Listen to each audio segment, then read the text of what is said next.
Pingüino Multimedia presenta Vida Saludable, un programa enfocado en mejorar la calidad de vida de nuestra región a través de asesoría y consejos médicos junto a nuestros profesionales.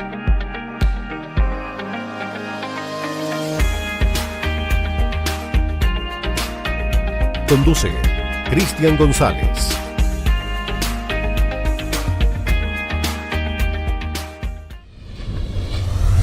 Hola amigas y amigos, nos encontramos justamente una vez más en las instalaciones de Clínica IMED para hacer Vida Saludable hoy día con un tremendo invitado. Ya lo ven en pantalla, el doctor Gabriel Bañados Balmaceda, psicólogo y además hipnoterapeuta clínico. Gabriel, gracias hoy día por estar con nosotros. Usted debutando en el programa, hace poquito como la última contratación de IMED, así que de la temporada. Gabriel, ¿cómo ha estado? Y bienvenido a Punta Arenas. Muchísimas gracias, Cristian, por esta bienvenida. Así me he sentido muy bien, muy contento. Me he sentido afortunado y bendecido de poder ingresar a estas tierras magallánicas de esta manera. Mira qué bien, nosotros, más allá de que obviamente vamos a conversar de toda tu experiencia y de todo lo que significa tu profesión, también tratamos de llegar mucho en la parte humana de eso. Tú vienes hace 3 meses, has llegado a Punta Arenas, un poco como, Así es. ¿cómo primero que nada has vivido esta pandemia que todavía la estamos ahí, teniendo ahí al pie? Y una de las peores de la historia, ya, para serte franco, no ha sido fácil. Incluso uno pudiese pensar que como profesional del área de salud mental tienes diversas herramientas, ya, lo podrías manejar recursos. todo de alguna manera. Sí, se puede manejar. Hay teoría y también hay práctica. Sin embargo, por sobre todas las cosas, independiente uno del profesional que sea, de la especialidad que tenga, de las técnicas, de los enfoques, tú puedes manejar todo eso, pero por sobre todo eres un ser humano, eres un ser de la tierra que tiene emociones, que sufre, que canta. Y así, ha sido una mixtura, una montaña rusa. Yo creo que como para muchas personas que nos están viendo, soy un ser humano más. Así es, por Así supuesto, que, por sobre todo. Exactamente. Por sobre todas las cosas. Vamos a conversar ahí un poquito más adelante también justamente cómo nos ha afectado en la pandemia, la parte psicológica. ¿Te ha gustado Punta Arenas? Me ha encantado. De hecho, ha sido uno de los lugares más hermosos. Y eso que usted ha recorrido. Sí, la verdad que afortunadamente la vida me ha llevado a conocer diversos lugares de este hermoso planeta.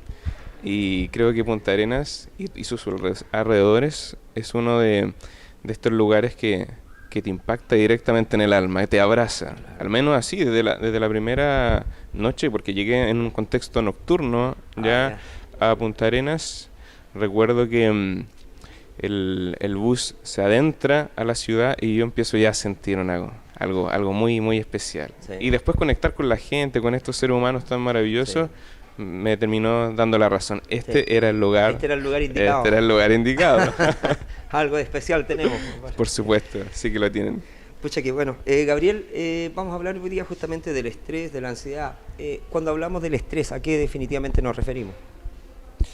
Es una excelente pregunta, sobre todo en este contexto actual que la palabra estrés, discúlpame que suena un tanto peyorativo, pero está bastante manoseado, claro, ya el concepto. Y uno suele asociarlo inmediatamente a lo negativo. Exactamente. No obstante, el estrés en estricto rigor no es ni negativo ni positivo, ¿ya? El estrés es una reacción psicofisiológica, me refiero que acciona tanto factores de la mente como del cuerpo, del soma, y es una reacción bastante primitiva, que no, de hecho, gracias al estrés pudiésemos decir que seguimos acá viviendo en la faz de la Tierra, ¿ya? En la época de las cavernas, ya la edad del bronce y así sucesivamente, con el pasar de los años, nos fuimos adaptando a las diversas amenazas del entorno gracias al estrés. Ahora, el estrés puede llegar a un punto que es dañino. Claro. Llega un momento que sobrepasa a tus recursos y comienza a dañar a tu sistema inmunológico. Por lo tanto, si hablamos del estrés, incluso del origen, haciéndole honor a la etimología de la palabra, el estrés es una palabra no originalmente ya de los contextos de salud mental. De hecho, al contrario, ya es de los aspectos más físicos, de los aspectos más concretos, las ciencias más duras, no tanto sociales, sino las más duras, específicamente de la física. El estrés se entiende de la física como la capacidad que tiene un cuerpo para resistir una tensión antes de romperse. Por ejemplo, imagina que tuviésemos un elástico y yo comienzo a tensar el elástico y lo voy tensando más y más. Eso es estrés, la capacidad que tiene un cuerpo para resistir esa fuerza. Perfecto. Así como resistir un golpe antes de romperse, ese espectro es estrés. Entonces, en el siglo pasado, después de la mitad del siglo, comienza a entrar este concepto en lo que es las ciencias sociales, las ciencias de la mente, y se comienza a utilizar el concepto para referir ya a estos seres humanos que comienzan a resistir otro tipo de demandas, ¿ya? Y que tanto pueden resistir antes de romperse. Mira. O te adaptas gracias al estrés, ¿ya? O terminas rompiéndote. Y ahí podemos sí hablar de alguna otra manera de juicios de valor, ¿ya? En el sentido de concebir el estrés positivo o negativo. Y ahí entramos en los tipos de estrés. Claro, justamente te iba a preguntar, hay varios tipos de estrés, ¿ah? Así es. Nosotros metemos en el saco todo como si fuese todo igual, ¿no? Claro, pero es que tampoco el ser humano convencional no tiene por qué saberlo, ¿ya? Es un concepto que todavía es bastante clínico, ¿ya? Si bien ha penetrado otras áreas como lo organizacional, lo empresarial, ya la vida en sí cotidiana, pero suele ser un concepto que todavía es bastante clínico, y qué bueno que se den estos espacios para hacer llegar a la gente, a las personas que nos están viendo, estos fenómenos que son tan humanos. Claro, y entenderlos desde otra perspectiva. Doctor, cuando hablamos del estrés, bueno, ¿cuántos tipos de estrés hay? Mira, a grandes rasgos, tenemos dos tipos de estrés. Tenemos uno que se conoce como el distress. De hecho, el distress es una palabra inglesa que a veces se traduce como angustia también, pero en español no lo entendemos igual. Es el distress y el eustress. Voy a empezar por el primero.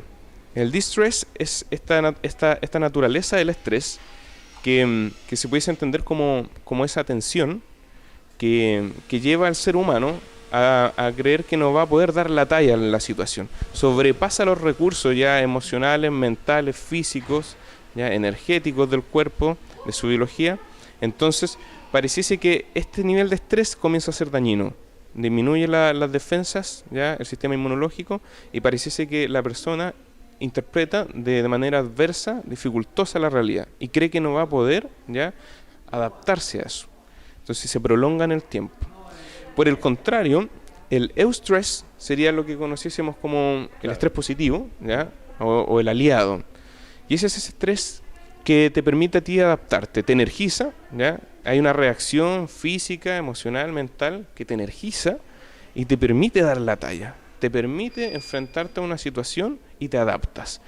Un ejemplo clásico, por ejemplo, cuando tienes que rendir a fin de mes ya algún desafío laboral o a los chicos que están viéndonos en el ámbito educativo, ¿ya? Viene la época de exámenes, las pruebas, ¿ya?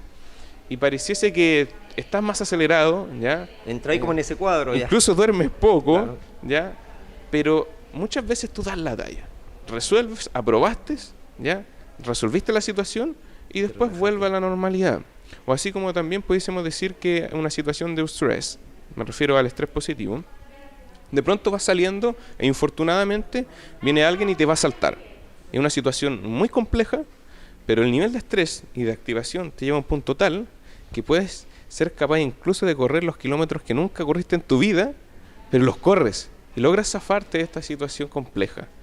Logras salir airoso. Ese es un estrés porque te permitió adaptarte a la realidad y probablemente después llegas a tu casa y los niveles de adrenalina, noradrenalina, neuropinefrina, cortisol, entre otras hormonas que se activan en un episodio como este, van a descender. Pero ¿qué pasa si no descienden cuando te estás exponiendo constantemente a una situación dificultosa? O, mejor también dicho, tu mente interpreta la realidad del entorno de manera dificultosa, amenazante. Esos niveles de hormonas se mantienen. Y lo que antes era el remedio, o era la cura, o era algo bueno, ahora por prolongación se comienza a tornar tóxico.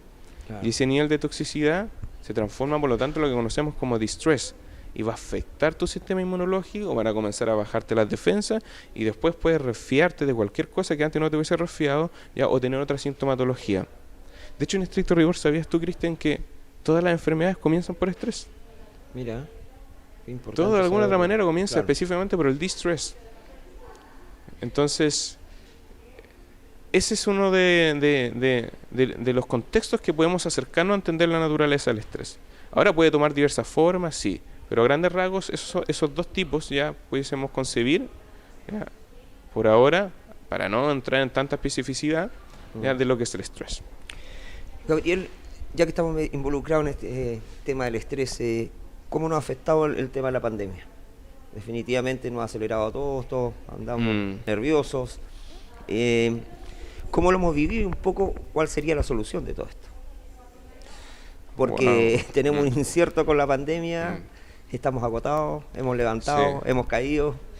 ¿Sabes qué? Es una maravillosa pregunta, en el sentido de que nos lleva nuevamente a la mente y a los misterios ya del espíritu o el alma humana. Mira, antes de responder esa pregunta voy a referir algo. Nuestro cerebro está programado para resolver problemas, está programado para adaptarse, y es tan sofisticado, y a la vez sabemos tan poco, a pesar de todos los avances. Como lo mencionaba el otro día en una entrevista, hemos aprendido mucho, pero todavía nadie ha sacado una fotografía de un pensamiento, ¿ya? Nadie ha podido ya tocar algo probablemente tal. Son constructos. Ahora bien, como el cerebro está programado para resolver problemas, para adaptarse, ¿qué es lo que de alguna otra manera ha generado esto? Que ha sido completamente diferente y abrupto. La pandemia nos ha cambiado la vida. No hay registros ya en nuestras mentes como seres humanos de esta época, de esta generación, de poder haber vivido algo similar. Por lo tanto, el cerebro queda en total desconcierto. No sabe cómo adaptarse, pero sigue constantemente intentando resolver los problemas.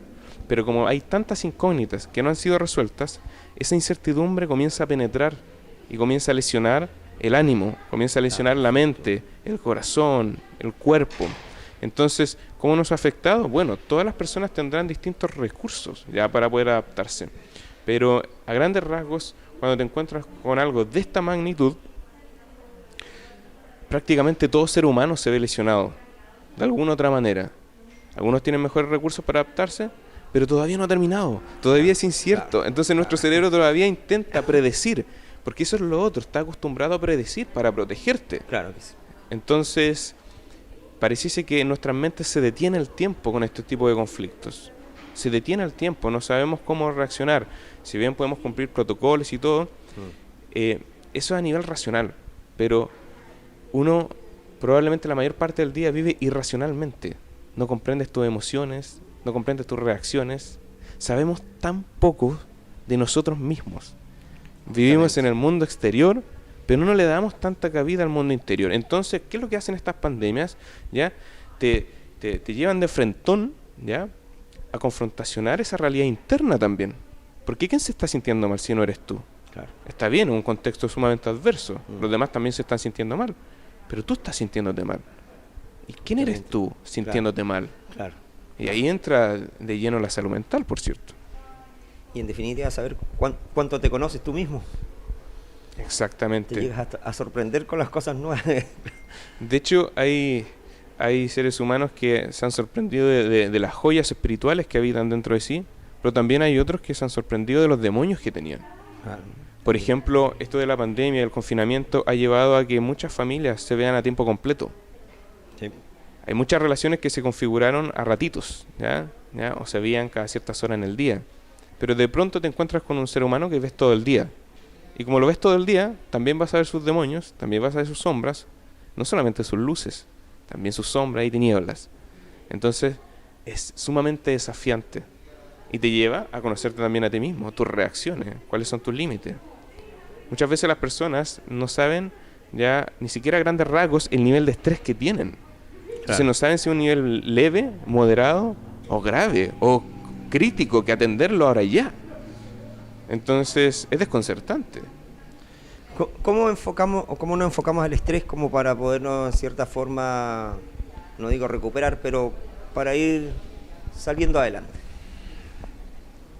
Mira, hay un psicólogo matemático chileno, Lizama, si no me equivoco, es su apellido, y él desarrolló una ecuación que le llama la ecuación de la felicidad.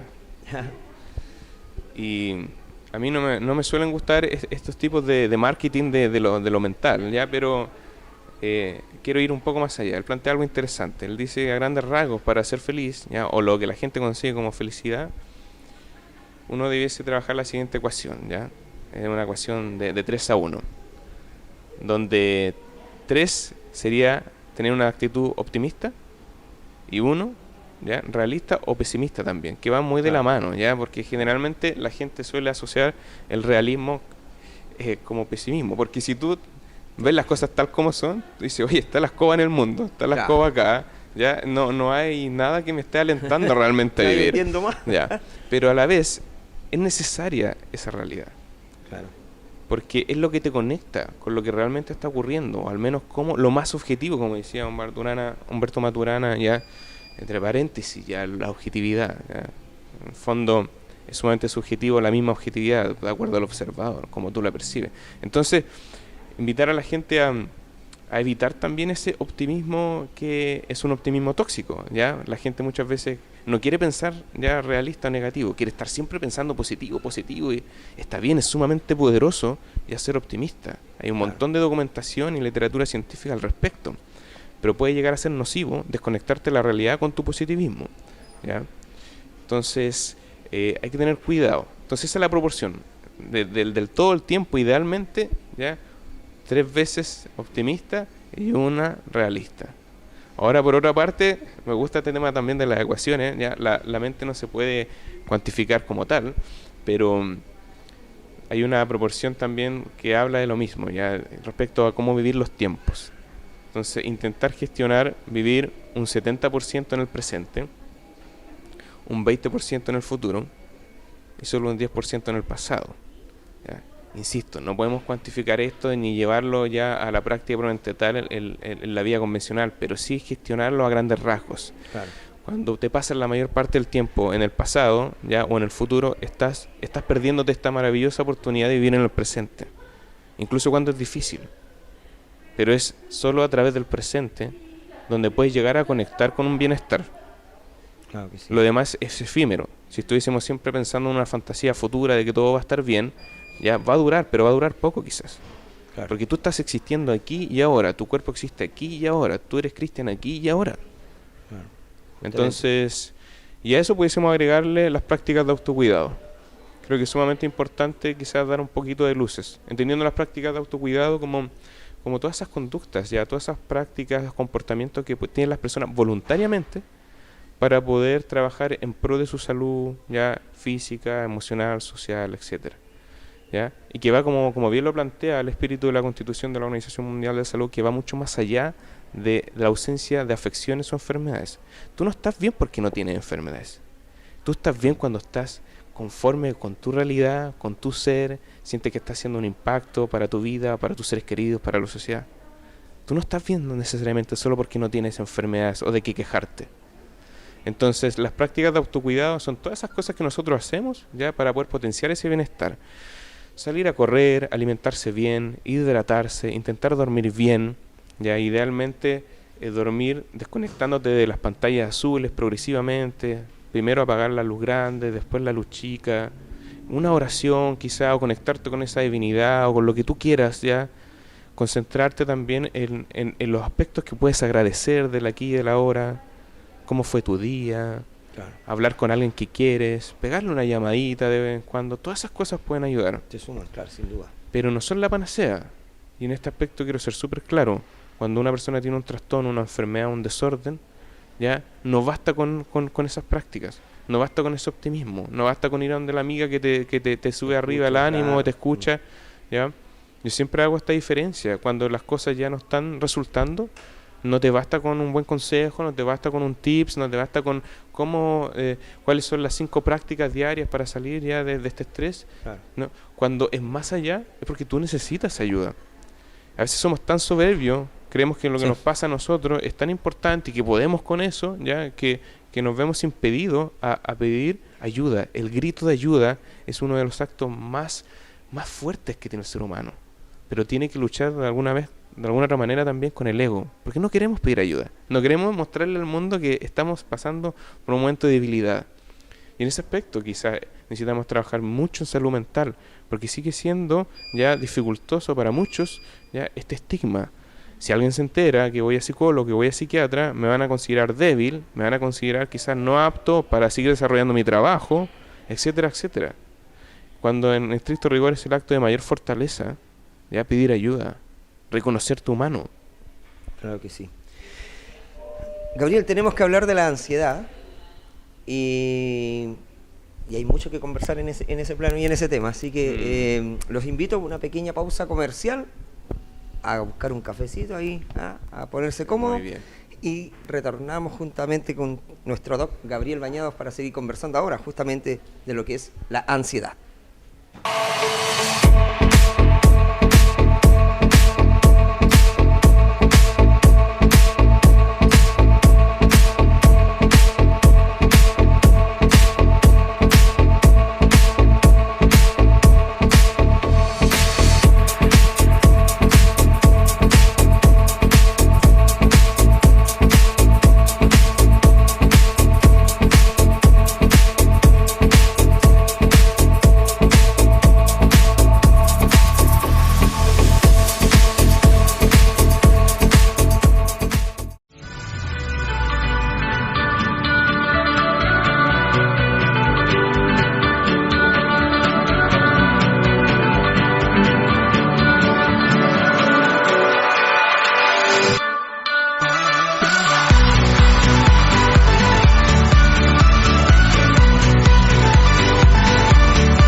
Ya estamos de regreso justamente con nuestro psicólogo Gabriel Bañados, además hipnoterapeuta clínico, justamente conversando hoy día y además una de las últimas cartas que ha asumido en esta temporada IMED para fortalecer todo su equipo médico. Gabriel, ¿cómo te has sentido acá en Clínica IMED? Me he sentido muy bien, ¿Sí? recibido de manera sumamente fraternal, estoy muy, muy contento con esta dinámica del personal y los profesionales, ¿ya? Es bastante humano la conexión, como lo hemos mencionado quizá en otras ocasiones, a veces en el plano profesional, ya sobre todo de la salud mental, es difícil conectar con otros profesionales porque todos viven en sus egos, ¿ya? Todos viven en sus realidades profesionalizantes y a veces cuesta conectar que en el fondo si bien somos profesionales, ¿ya? Pero somos todos humanos. Así que ya de la señora Daniela, ya de auxiliar, ya hasta el equipo médico, hasta el director, todos somos los mismos seres humanos que estamos acá al servicio de la comunidad en el fondo. Así es, nadie es más, nadie es menos. Así que eso lo quiero resaltar y me he sentido sumamente grato acá en Clínica IMED. En ese sentido, de que me dices tú, todos somos iguales, ¿la pandemia nos ha aterrizado un poco en eso? Sí, yo creo que sí.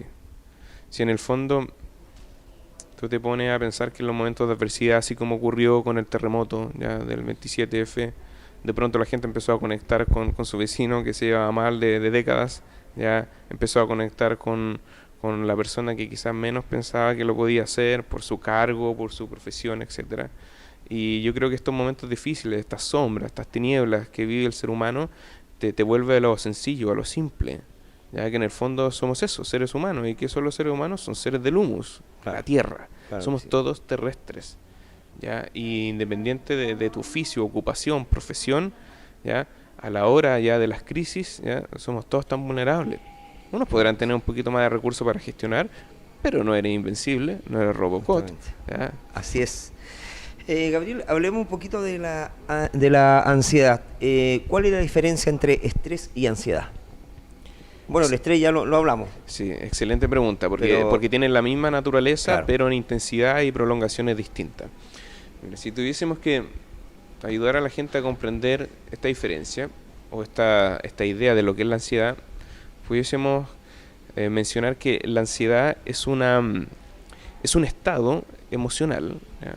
De displacer, ¿ya? De disconfort, es desagradable, ese estado emocional desagradable y que suele acompañarse de cambios, ¿ya? Que de naturaleza física, emocional, psíquica, incluso social, ¿ya? Y estos cambios o reacciones, ¿ya?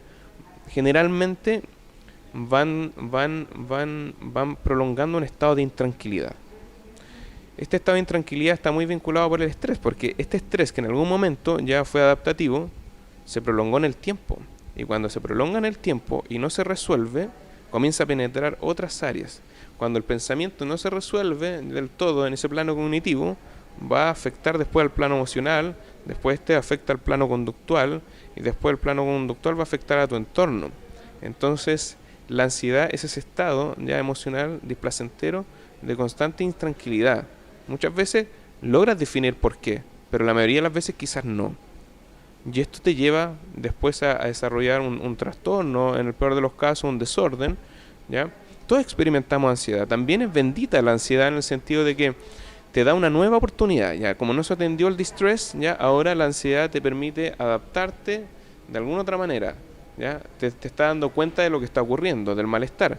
Pero muchas veces cuando no nos atendemos a nosotros, no nos escuchamos, ¿ya? Lo que estábamos conversando recientemente, esto te lleva a que penetre más aún. Y como lo reza ya las premisas de la psicología analítica junguiana, muchas veces cuando no nos volvemos conscientes de estos conflictos internos, terminan arrancándose incluso del cuerpo y se materializan en las circunstancias. Y de pronto empezamos a ver que nos está yendo mal en la vida también, claro. Tenemos malas relaciones, estamos reaccionando mal a malas situaciones, ¿ya? Entonces es momento ahí ya de atender la situación. Entonces eso sería la ansiedad, es una prolongación del distress y que genera ya un estado de emocional constante de displacer. ¿El círculo vicioso del pensamiento, la emoción, la conducta de la ansiedad? El círculo vicioso y que en el mejor de los casos es virtuoso, habla de la siguiente naturaleza de la mente y del cuerpo del ser humano en sí. Cuando nosotros pensamos cosas, voy a intentar plantearlo como si fuese un viaje, ¿ya? Estar en esos pensamientos, esta tormenta eléctrica dentro del cerebro. Cuando esos pensamientos tienen una naturaleza ya que va en contra del ego, en contra de la autoestima, por ejemplo, un pensamiento así por el estilo: creo que este fin de mes es tan difícil que no voy a poder. No voy a poder con todo este trabajo. Se genera ese pensamiento, ¿ya?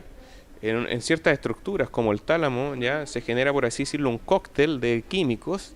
Es como la cocina del cerebro y dice, bueno, recibimos este mensaje, esta es la orden, dice que no va a poder a fin de mes, ya no va a poder dar abasto con todo, ya preparen el cóctel, ya, y pum, envían a través del torrente sanguíneo, a través de los péptidos, que van a ser una especie de como de unos mensajeros que van a inyectar a las células y las van a reconfigurar. Entonces en un par de milésimas de segundo, ya este mensaje penetró a través del torrente sanguíneo todo tu cuerpo. Ya todos se enteraron de que tú no vas a poder ya a fin de mes. Entonces, eso va a generar una serie de reacciones emocionales.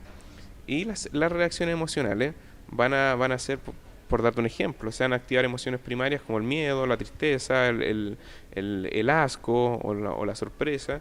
¿Ya? Emociones que son sumamente desconfortantes, por cierto.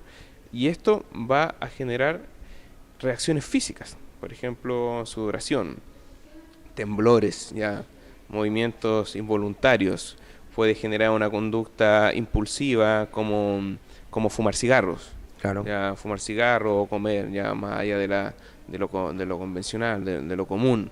¿Ya? Entonces, estas conductas después van a enviarle un nuevo mensaje a tu cerebro.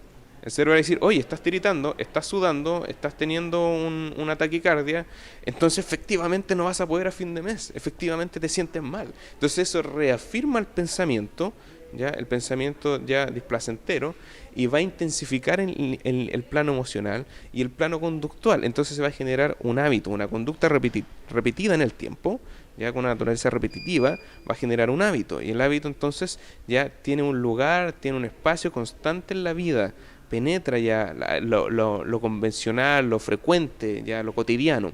Entonces se comienza a prolongar este estado vicioso. Entonces yo me retroalimento a partir de mis mismos pensamientos que son amenazantes, y cada vez se vuelven más amenazantes. ¿Qué es lo que va a generar eso, tarde o temprano? Una distorsión de la interpretación de la realidad. Puede ser que el fin de mes realmente no era tan estresante, pero ya bastaron un par de pensamientos, emociones, conductas de ese tipo para reafirmar esa creencia. Entonces tú vas a creer que no vas a dar la talla a fin de mes, y vas a volverte ansioso con este distrés prolongado los días. ¿Cuándo se requiere acudir a un especialista? Excelente pregunta. ¿Cuándo se requiere acudir a un especialista? A lo largo de la historia del ser humano han existido distintas disciplinas ya en pro de la salud. Y quiero hacer hincapié en esto, porque la salud mental, ya sea a través de la psicoterapia, de la psiquiatría u de otro, ya no es el único camino. Eso es lo que yo voy a promover, lo que voy a promocionar, ya lo que voy a intencionar quizá a través de esta entrevista. Pero pueden haber otros caminos. Hay personas que les sirve ir a un terapeuta complementario, hay personas que les sirve con un viaje, distraerse, ya. Hay personas que pueden desconectarse a través de una terapia de imanes, ya, de Reiki, incluso de escuchar música, de tocar un instrumento, etcétera. Pero llega un momento en que ninguna ya de estas prácticas es suficiente. Es persistente en el tiempo el malestar, ¿ya? Y pareciese que te va penetrando otras áreas de la vida. Esto es como las drogas. En algún momento tú estuviste solamente vinculándote accidentalmente con la droga, ¿ya? Solamente de manera experimental, después es ocasional, después es habitual, después ya es casi todo el tiempo, es perjudicial, y después ya te vuelves drogodependiente. Pasa algo similar con la ansiedad o con el estrés. Llega un momento que empieza a penetrar otra área de tu vida. Ya no te estresas solamente a fin de mes, sino ahora te estresas con tu señora, te estresas con tus hijos, ya te estresas en el trabajo, te estresas con los seres humanos que amas. Entonces cuando el ser humano empieza a darse cuenta que este malestar penetró otras áreas y está afectando significativamente, por lo tanto generando un malestar significativo, es hora de acudir ya a un profesional. Y si más aún si las prácticas de autocuidado no han sido suficientes, es hora de que este ser humano ya comprenda de que no tiene por qué dar la talla solo, no tiene por qué adaptarse solo.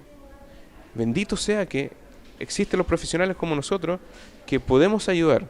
Y ayudamos, a diferencia de las otras prácticas que he mencionado, a través de la ciencia, ¿ya? Entendiendo las ciencias como estas investigaciones constantes, esta práctica de investigar, de practicar, de evidenciar, de documentar, de no ir a tontas y a locas, improvisando. Entonces, cuando un ser humano llega acá a consulta, tú le vas a proponer, de acuerdo a la medida de sus síntomas, de sus signos, ¿ya? De su experiencia, de su biografía, un tratamiento que idealmente se adapte a su vida, a su estilo de comunicación, a su estilo de apego, etcétera. Y eso está documentado. El profesional los coge ya de acuerdo a la medida del paciente, idealmente. Entonces, esa es la gran diferencia. Cuando el malestar penetró otras áreas y ha sido significativo y los recursos personales no dan abasto, es hora de pedir ayuda. Mira qué bien, ese mismo hecho de lo que estamos hablando de la ansiedad, más de lo que hemos estado viviendo hoy día, definitivamente, no sé, te ha llevado un momento a ir más allá, a abusar del tabaco, a abusar del alcohol, a abusar de eso. Sí, el tema de las drogas ha sido un tópico muy interesante a partir de la pandemia, sobre todo cuando comienza el confinamiento. Porque mira, el problema no está en las drogas. Si las drogas no son ni buenas ni malas. ¿Ya? Las drogas son sustancias, son objetos que nos han acompañado desde tiempos prístinos al ser humano. Incluso en la antigüedad, muy antiguamente me refiero, ya en las primeras civilizaciones, las primeras prácticas religiosas, las drogas eran aliados. Eran cosas que se usaban ya para el bienestar, para conectar con los dioses u otras. Pero llegó un momento en la historia que las drogas se comenzaron a usar de manera recreativa. Entonces, ¿qué es lo que pasa con las drogas? Llega un momento que tiene una función ansiolítica, entendiendo que reduce la ansiedad, ya que reduce ese distress. Entonces esta sustancia, por así decirlo, se comienza a tornar un aliado, ¿ya? Pero un aliado que va a ser tóxico a las finales, un aliado que va a ser displacentero, va a generar un malestar mayor. Entonces tú te puedes sentir tranquilo con unos cuantos tragos de cerveza, pero si lo estás tomando todos los días, ya, incluso solo, y estás comprando más de la cuenta, ya, y te empieza a tener ya a estar presente y a generar dificultades con tu pareja, con tus amigos, es porque llega un momento que esta droga ya dejó de ser algo que era neutral, por así decirlo. Y el problema, insisto, no está en la droga, sino en la relación, el vínculo que el ser humano generó con el tiempo con esa droga. Entonces, a grandes rasgos, ya sin profundizar tanto tampoco, tenemos tres tipos de drogas: las drogas estimulantes, las depresoras y las alucinadoras o alucinógenas. Claro. ¿Ya? Las drogas depresoras, ya, como el alcohol, por ejemplo, son drogas que van a deprimir tu sistema nervioso central, te van a volver más lento, más letárgico, ¿ya? Entonces, cuando una persona está pensando mucho y está muy estresada, a través de eso le viene bien, porque se relaja, entonces cree de que ya por fin está teniendo una dosis de salud, ya de equilibrio. El tabaco, todo lo contrario, es un estimulante. Por mucho que la gente crea que es un relajante, ¿ya? Estimula, te da energía, ¿ya? Pero también va generando ya este impulso, ya que es constante e intrusivo, de tener algo en la mano, de mover, porque eso es lo ansiolítico, estar así, ¿ya? Ahí tú liberas energía y te vas relajando, pero en sí te estimula.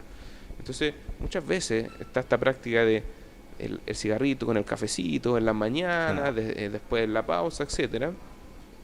Y estas prácticas van siendo más nocivas con estos tiempos de pandemia, porque en el fondo el conflicto se va acrecentando a nivel mental y no están los recursos muchas veces, entonces hay que amortiguar eso, y lo más rápido muchas veces a través de estas prácticas.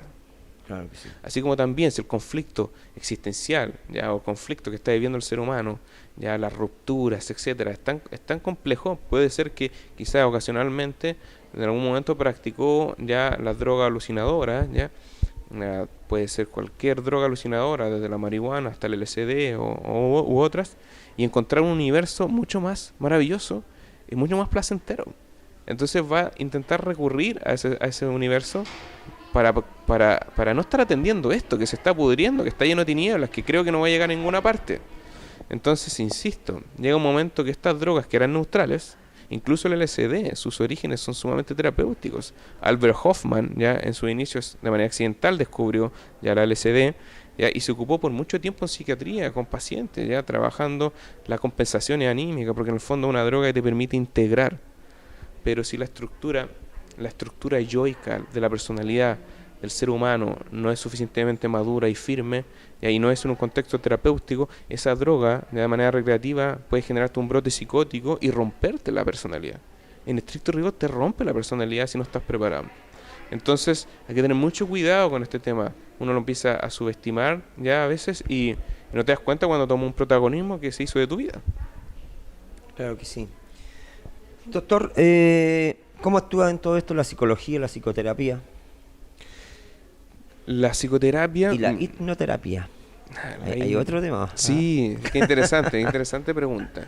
Interesante pregunta. Mira, la psicoterapia, ya, o las terapias en sí, desde la ciencia de la salud mental, son recursos profesionales, documentados, científicos, que están al servicio ya de ese ser humano que está sufriendo, que está adoleciendo algo y que no ha podido adaptarse ya o sobrellevar esto de manera solitaria o con sus propios recursos.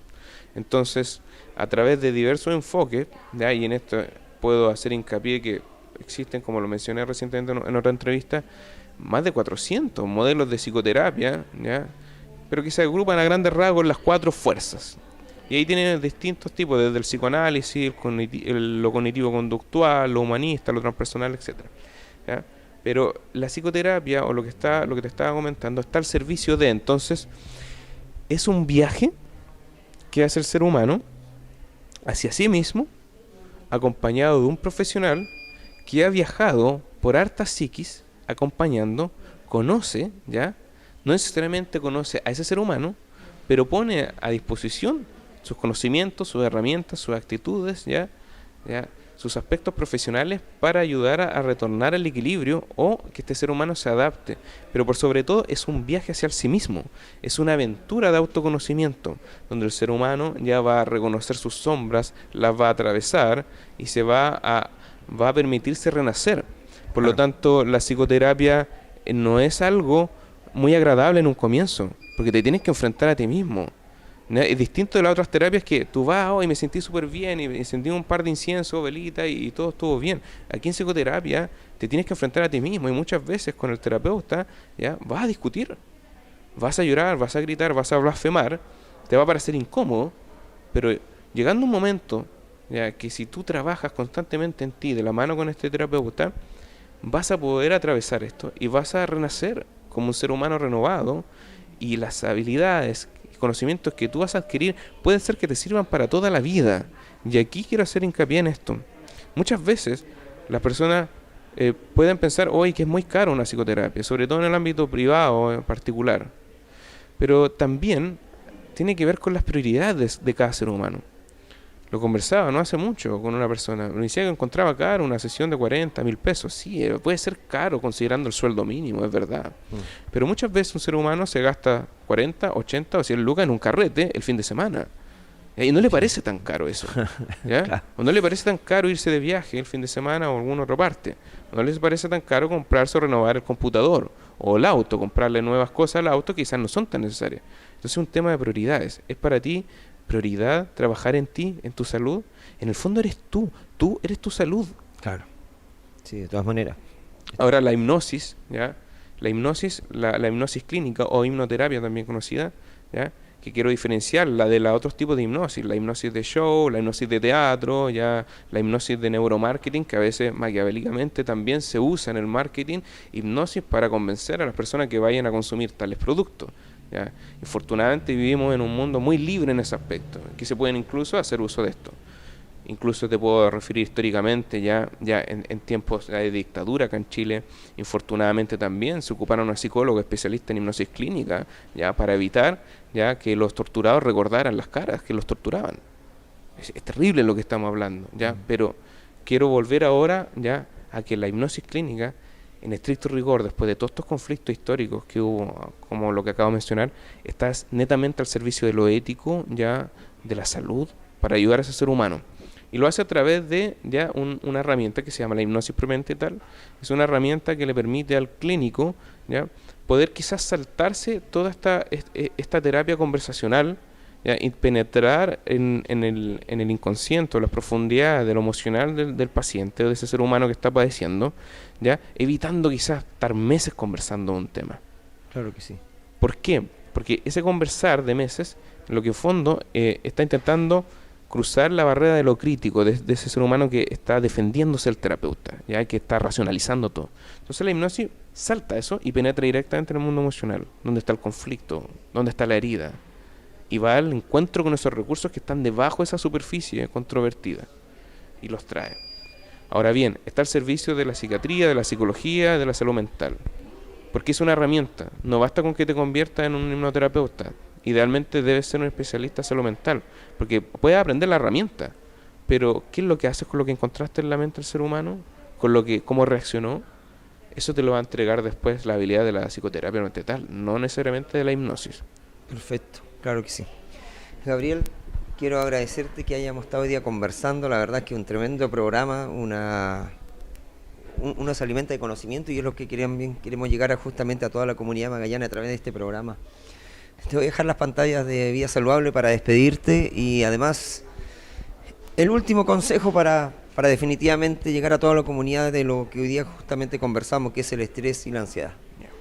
¿Me puedo dirigir a la cámara? Así es, justamente, todo ahí, toda la región de Magallanes. Querido ser humano que me estás escuchando, que me estás viendo en estos momentos, desde lo más alto que habita en mi alma, me dirijo a lo más alto que habita en la tuya, para acompañarte a la distancia en estos tiempos difíciles. Te quiero invitar a que vayas al encuentro con el alma, con tu alma. No tienes por qué estar dando la talla solo, no tienes por qué estar sufriendo en soledad. Si puedes, permítetelo, ir al encuentro con el alma. Recuérdalo, no tienes por qué estar solo en estos tiempos difíciles. Que tengas un hermoso día.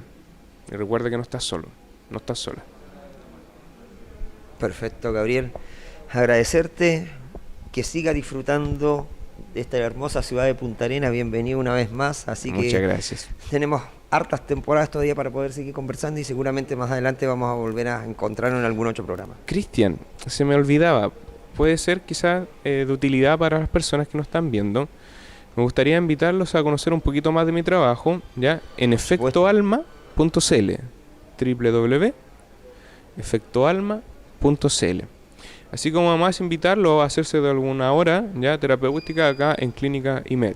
Así es, justamente. Atendiendo presencialmente, pero también atiendo de manera online. Así que atentos ahí con efectoalma.cl. Perfecto, Gabriel.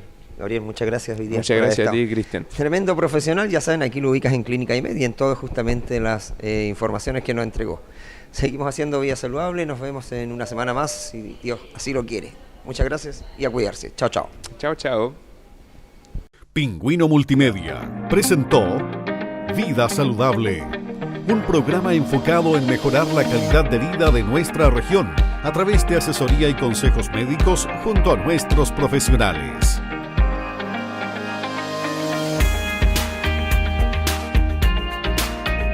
Conduce Cristian González.